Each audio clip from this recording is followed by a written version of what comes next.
La fundación de Colonia del Sacramento en la banda oriental frente a la ciudad de Buenos Aires no es ninguna casualidad, pese a lo que pueda parecer, sino muy al contrario es fruto de todo un proceso histórico que hunde sus raíces en el mismísimo siglo XVI. De hecho, son los portugueses los primeros que exploran este ámbito geográfico y la reacción de los españoles será la que, de algún modo, producirá fundaciones importantes como la de Buenos Aires en 1535. Y más adelante, ya en el siglo XVIII, Montevideo, Maldonado y otras localidades.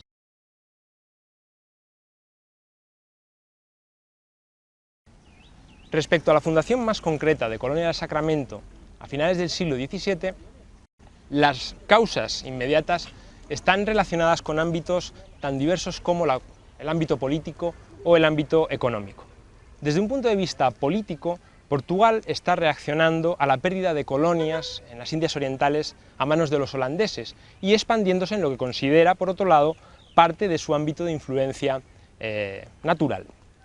En cuanto a la cuestión económica, la Colonia del Sacramento es va a ser un emporio clave para recuperar por parte de los portugueses un comercio que había sido enormemente lucrativo con la ciudad de Buenos Aires, a través de la cual obtenía importantes cantidades de plata que le servía para comerciar en otras de sus posesiones, especialmente en China, donde conseguía unas tasas de intercambio con no solo productos importantes de esa región como especias, porcelanas, sedas, sino también con oro, metal que a su vez era muy apreciado en Europa. Como consecuencia de estos factores, en 1670 comienza a plantearse en la Cancillería lisboeta la posibilidad de avanzar las posesiones territoriales portuguesas hacia este ámbito geográfico. Es en el 73 cuando comienzan a producirse algunas expediciones de exploración preparatorias y en el 79 cuando se envía a Soares Macedo,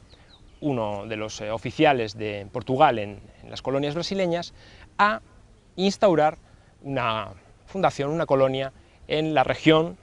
que actualmente ocupa Colonia del Sacramento, Isla de San Gabriel, península. Este primer intento acaba siendo fallido, Soares Macedo no llega hasta esta región, digamos, de forma efectiva, y va a ser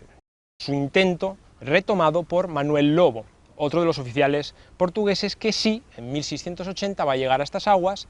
a bordo de 7 naves, y va a comenzar a instaurar la colonia del Sacramento.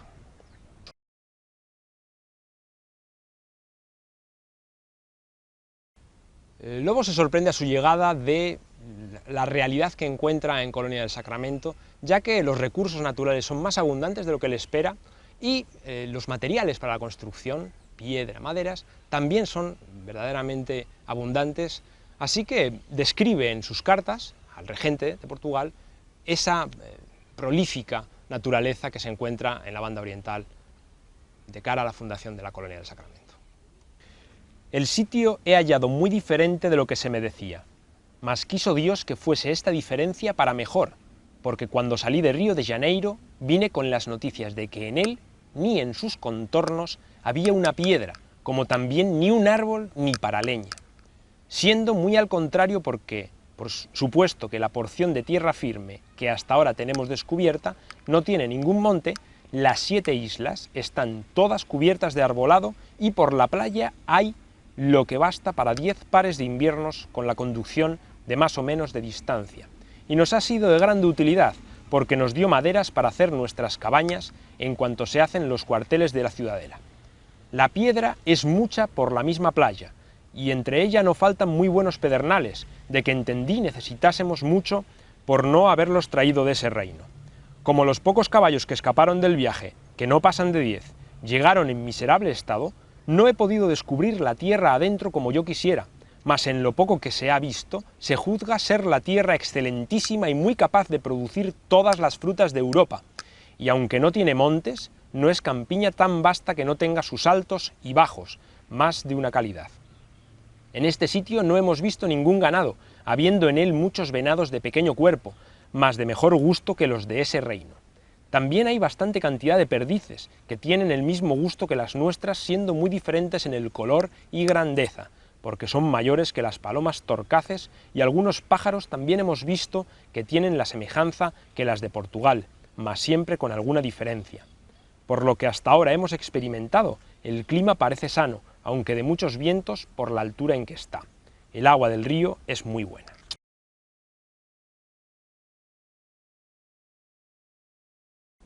La colonia del Sacramento es la manzana de la discordia entre Portugal y España durante más de 100 años. ¿Por qué la manzana de la discordia? Esta es una metáfora que puede parecer un tanto grandilocuente, pero que se va a comprender rápidamente el por qué podemos emplearla. La famosa manzana de la discordia pertenece a la mitología griega y fue una manzana entregada por la diosa Discordia en las bodas de Peleo y Tetis y que llevaba una inscripción en griego, Calisti, que significa para la más bella. Lamentablemente en la reunión había varias diosas que se consideraban la más bella, Hera, Atenea y Afrodita, y se disputaron el trofeo hasta tal punto que esa disputa acabó derivando ni más ni menos que en la guerra de Troya y en todas las penalidades que Homero cuenta que sufren los griegos a lo largo de esa guerra y con posterioridad. De algún modo es lo que ocurre con Colonia del Sacramento, que a lo largo de 100 años va a suponer constantes enfrentamientos entre Portugal y España, pero también no solo entre estas dos potencias, sino también con la ayuda de Francia e Inglaterra, que se van a ver envueltas, ¿no?, en esta discordia, en este enfrentamiento entre las dos potencias ibéricas.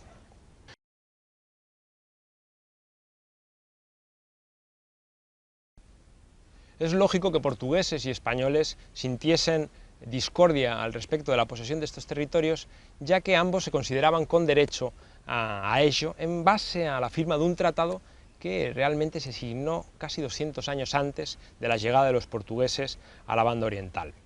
Este tratado es el célebre Tratado de Tordesillas, un tratado que es consecuencia de los propios descubrimientos de Cristóbal Colón en 1492, ya que el tratado se firma 2 años después, en la ciudad castellana de Tordesillas.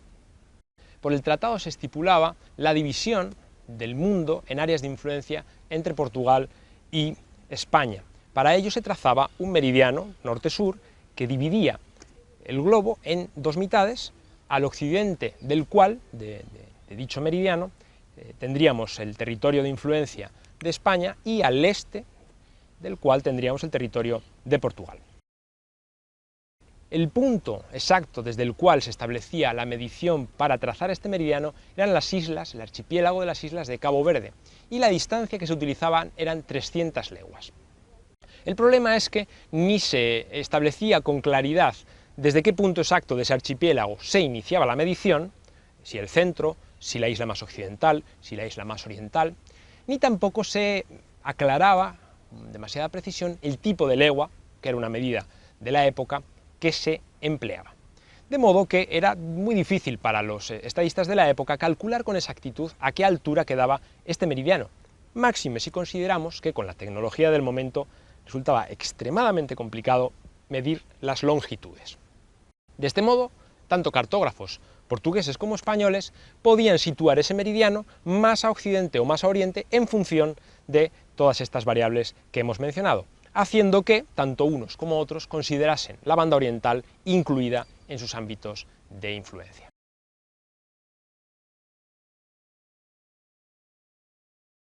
Cambia de manos a lo largo de 100 años distintas veces. Lo hace fundamentalmente por 2 motivos: por conquista de los españoles y por posterior devolución, diríamos, en los despachos, a través de negociaciones diplomáticas. La primera ocasión en la que cambia de manos es transcurridos unos meses después de la propia fundación, en 1681. Las autoridades de Buenos Aires reaccionan a la presencia del lobo en estas latitudes enviando una expedición al mando del mariscal Vera Múgica, que la conquista al asalto. Por el tratado provisional firmado unos meses después, esta conquista tiene que ser devuelta debido a las presiones de las potencias internacionales, especialmente Francia e Inglaterra.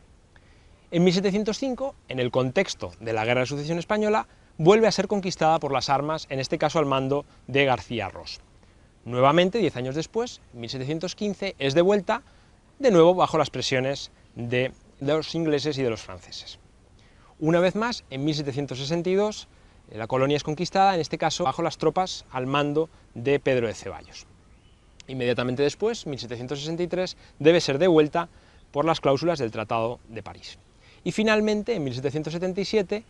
definitivamente, la colonia cae en manos españolas después de una nueva acción al mando nuevamente de Pedro de Ceballos.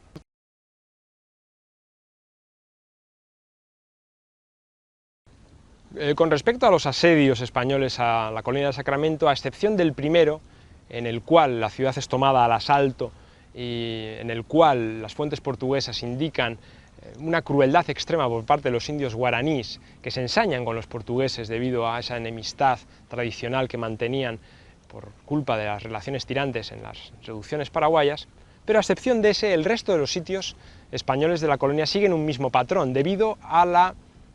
fuerza, a la potencia de las defensas que los portugueses habían erigido para protegerse. Baluartes, murallas, artillería.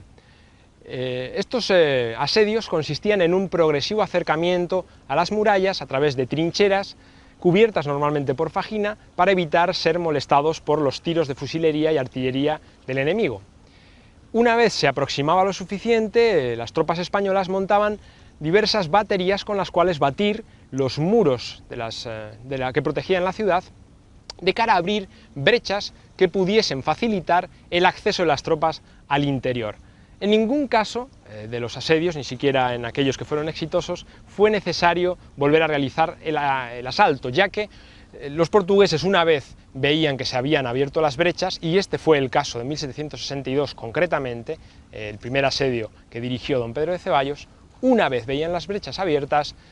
difícilmente podían tener esperanza de éxito y solían entregarse, se solían rendir, como así fue el caso de los otros tres sitios asedios exitosos, el de 1705, el de 1762 y el de 1777.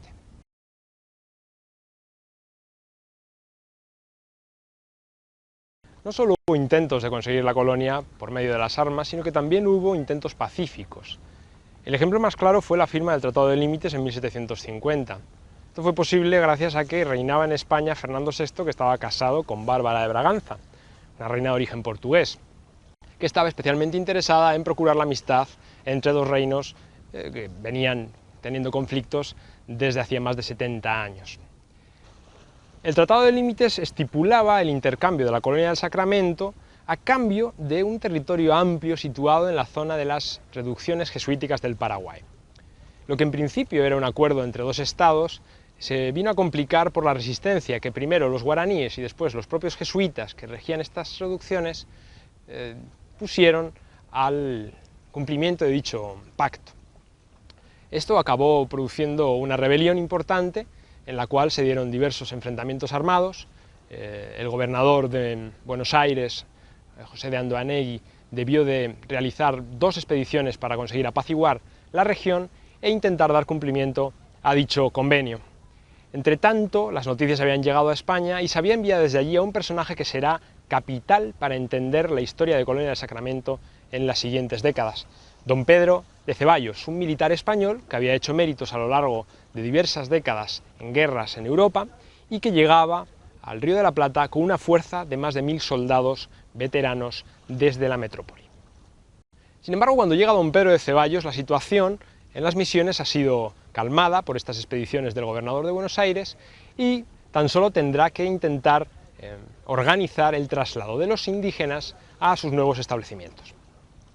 Desafortunadamente para ambos países, que parecían encaminarse finalmente a un entendimiento, la muerte de Bárbara de Braganza primero y su esposo Fernando VI después darán un giro de 180 grados a la situación política y diplomática en Europa, lo cual influirá, como era habitual, en la situación de la Colonia del Sacramento.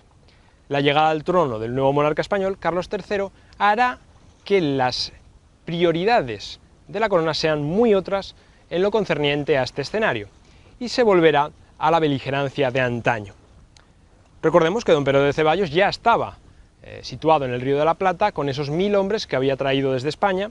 y será una tropa muy bienvenida cuando en 1761 lleguen órdenes de España de agredir a la Colonia del Sacramento e intentar volverla a conquistar por la fuerza de las armas.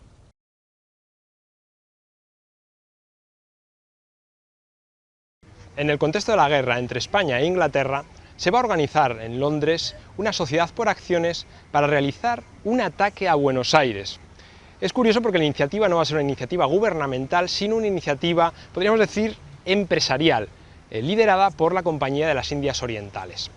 Va a abrirse una suscripción popular y diversos ciudadanos prominentes de la ciudad y del reino van a invertir para realizar este ataque coordinado de diversas naves a la ciudad de Buenos Aires. Es el objetivo, digamos, que tiene la expedición en un primer momento. Para llevarla a cabo se van a comprar dos buques, uno es el HMS Kingston, una nave que tiene ya a la altura de 1762 más de 60 años de servicio en la Armada Británica, y una segunda nave, el Ambuscade, ambas de guerra y que van a ser ampliadas en su capacidad artillera para afrontar el desafío. En las posesiones portuguesas de Brasil se le va a añadir otro navío de 70 cañones, el Gloria, con lo cual la fuerza combinada de estos tres buques van a sumar entre todos más de 150 cañones. A finales de 1762 llegan al estuario del Río de la Plata y se encuentran con las noticias de que la colonia del Sacramento ha sido conquistada por Ceballos. Esto es un contratiempo importante porque la expedición pensaba utilizar la ciudad como base de operaciones. Así que después de unas cuantas semanas deambulando por el Río de la Plata, van a decidir intentar reconquistarla de cara a utilizarla tal y como estaba establecido en ese plan preliminar. De este modo, el 6 de enero de 1763 se van a presentar a la vista de las defensas de la colonia del Sacramento, defensas que en ese momento están lideradas por el general español Pedro de Ceballos. Cada una de las naves se va a situar frente a uno de los bastiones de la ciudad. Frente a este bastión de Santa Rita se va a ubicar el Lord Clive, una nave que después de esa refacción tiene una capacidad artillera de 64 cañones. El combate va a dar comienzo a las 12 del mediodía, aproximadamente a las 4 de la tarde, en el fragor del combate, el Lord Clive va a recibir un cañonazo muy especial, una bala roja, que es un proyectil de cañón calentado durante horas en un fogón, y que va a producir en el navío un incendio que va a durar unas cuantas horas y cuya consecuencia final va a ser el hundimiento del buque. Este hundimiento es toda una tragedia humana, ya que prácticamente toda su tripulación, incluido el capitán McNamara, van a fallecer en el mismo.